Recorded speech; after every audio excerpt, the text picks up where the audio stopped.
Life Guides series on prayers of the Bible is a useful addition to your Accordance library, especially if you're a Sunday school teacher or a Bible study leader in a group setting.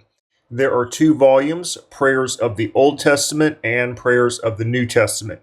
Each include 8 studies that are for individuals or small group studies.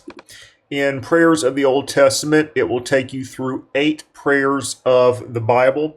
For example, here is the section on Hannah's prayer in 1 Samuel 2, 1 through 10.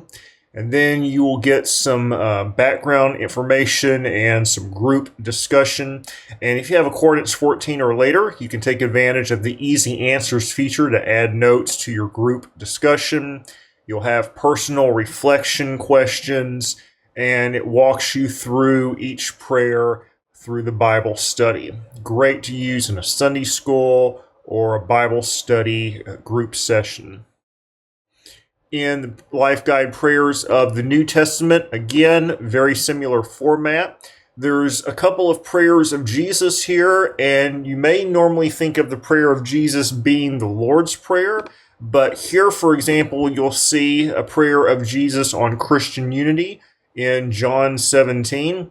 And again, you have the group discussion, the personal reflection, and if you have Accordance 14 Easy Answers, you can add your answers right into the Life Guide series.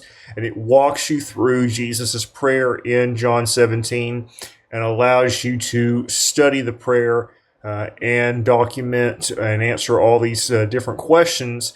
Great for a Sunday school or Bible study environment.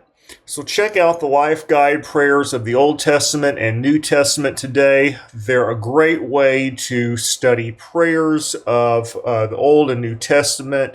It's great for a Sunday school or a Bible study setting and really allow you to study the Bible in more detail and more in depth using Accordance 14's Easy Answer features to document your answers here and enjoy these rich Bible studies available in Accordance.